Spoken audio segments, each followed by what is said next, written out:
BJP से है और आप समर्थन भी दे रहे हैं, तो मेरा एक विनती है सब मीडिया के सामने, आज महिला मंत्री है स्मृति ईरानी जी, आज महिला मंत्री होते हुए भी अगर बच्चे के लिए अगर वो काम नहीं कर रही है तो उसे इस्तीफा देना चाहिए।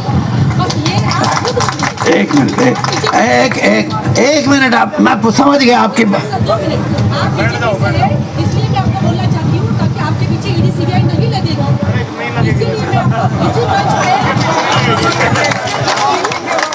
विद्रोह कर रहे हैं और आप सबके सामने। अरे बहन स्मृति ईरानी जी मंत्री हैं, लेकिन फैसले कहाँ होते हैं आपको पता?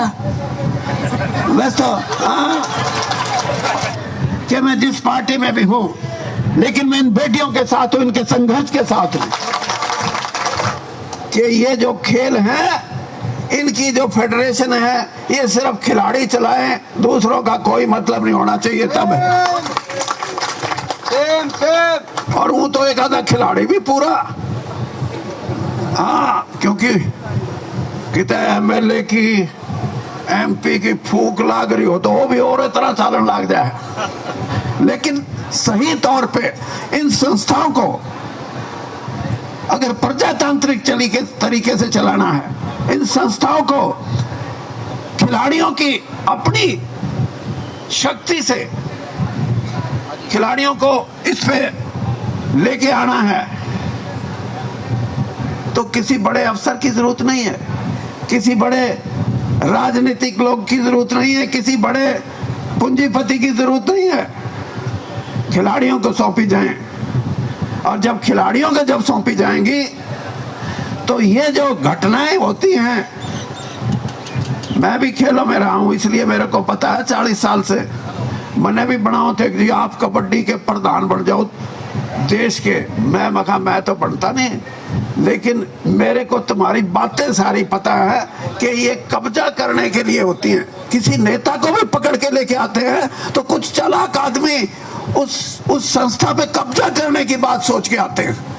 तो मैं आपसे ये बात कह रहा हूं कि इस लड़ाई को, ये हमारे सम्मान की लड़ाई है, हमारी इज्जत की लड़ाई है, और ये मैंने जैसे नाम दिया भारत की बड़ी महिलाओं का, जो आज ये नई पीढ़ी की हमारी बेटियां हैं जो देश की दौलत हैं। ये पत्रकार साथी भी यहाँ होंगे, ये कहते हैं कि अब तो राजनीतिक दल आने लग गए।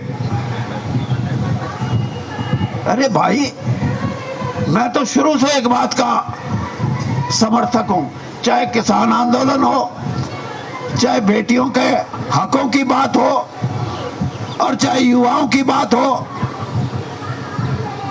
बिना राजनीति के तो कोई हल निकलता ही नहीं।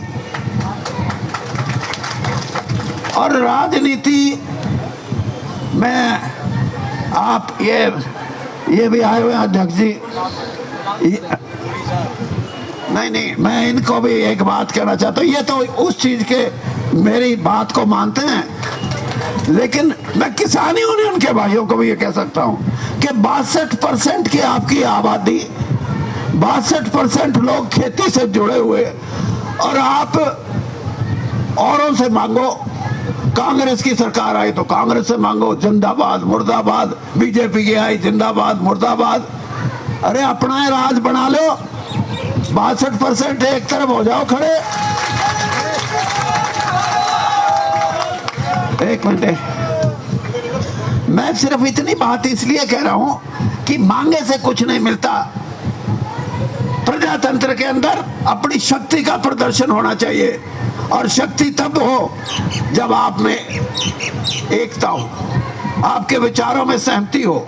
और विचार की सहमति में ये नहीं कहता कि ये 19 बोल रहा है, ये 21 बोल रहा है, ये 10 बोल रहा, नहीं। मैं विचारों की सहमति इस बात की करता हूं कि राजनीति, और वो भी प्रजातंत्र, पार्लियामेंट्री डेमोक्रेसी, अगर उसके अंदर आपका हिस्सा होगा तो जो आप मांगते हो आपको मांगने की जरूरत नहीं होगी, अपने आप होगा।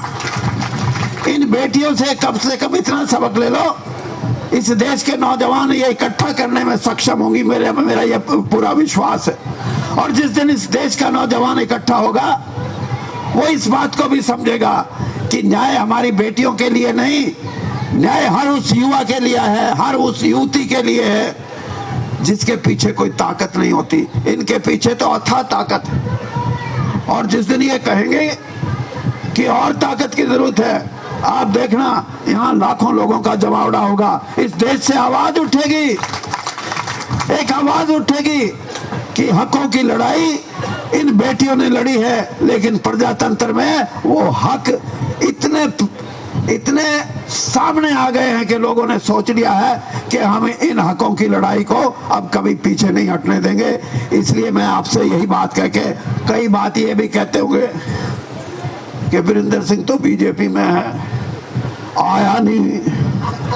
हाँ, ये जो मैं 50 साल हो गए इस राजनीतिक धंधे में।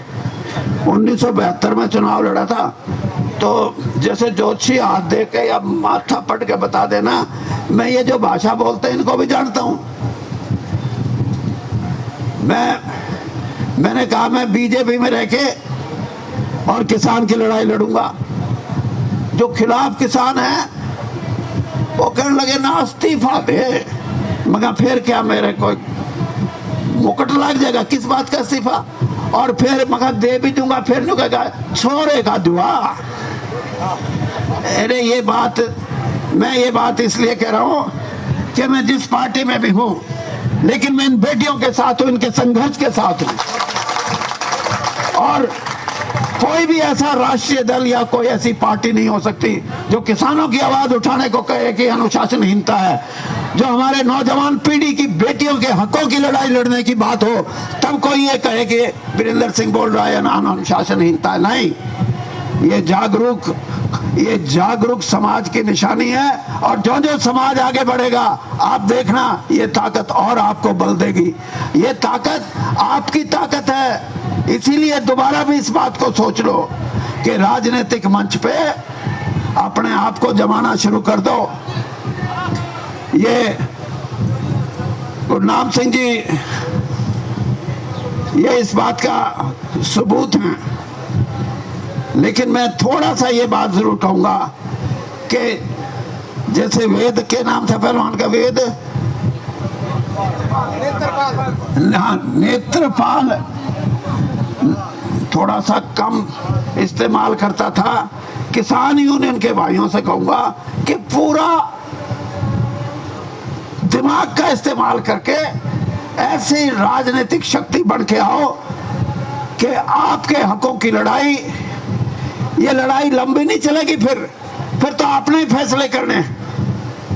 और आपके फैसले किसानों के हक में हो, खेती करने वाले कबेरे वर्ग के हक में हो, गरीब के हक में हो। आज गरीब कहाँ खड़ा है? ये सारी ताकतें इकट्ठा होके जब लड़ेंगी तो इंसाफ मिलेगा, और इंसाफ भी जल्दी मिलेगा। ये क्या है? FIR, पहले तो सुप्रीम कोर्ट से हुक्म आया कि FIR करो। मैं पहले बात में कर लेना। FIR के बाद फिर ये आए कि अभी सबूत नहीं, बयान नहीं। अरे बयान जिसने लेने हैं उसका काम है ये। आप हमारे को ये समझते हो कि हमें इन चीजों का ज्ञान नहीं? किसी चीज को भी अटकाना, किसी चीज को लंबा खींचना, इसके अंदर किसी ना किसी का स्वार्थ है, निजी स्वार्थ है। इसलिए हमारे को खराब करने की बात करते हैं। तो भाई हाँ, आप बहन जी आप बता दो।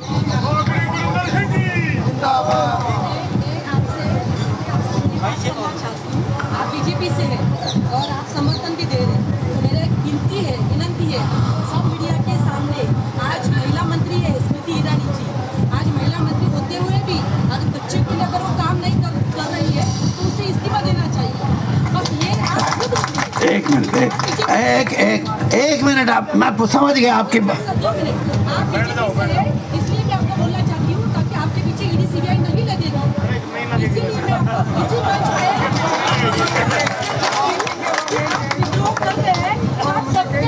अरे बहन जी मेरी, मैं आपसे भी बड़ी बात कहने वाला हूँ। आप बैठो तो आप बैठो। इन मंत्रियों को भी जानता हूँ और उस समाज को भी ये तो मेरे से सीनियर है उस पार्टी में। एक मिनट, नहीं मेरी सुन लो।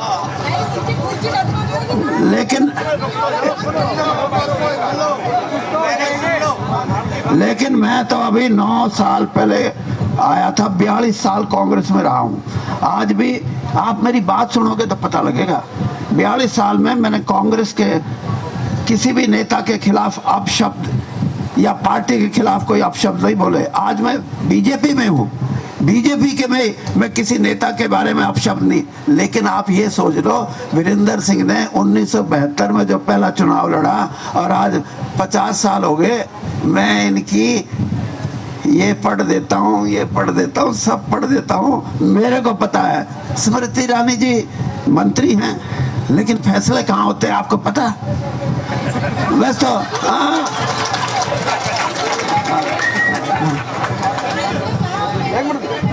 मैं इसीलिए, और दूसरी बात और बता दूं, फिर आप बोलोगे नहीं। मैं 9 साल हो गए, अभी भी कहते हैं वीरेंद्र सिंह वो जो कांग्रेस से अभी भी बाहर ही मानते हैं, तो कैसे काम चलेगा? धन्यवाद धन्यवाद।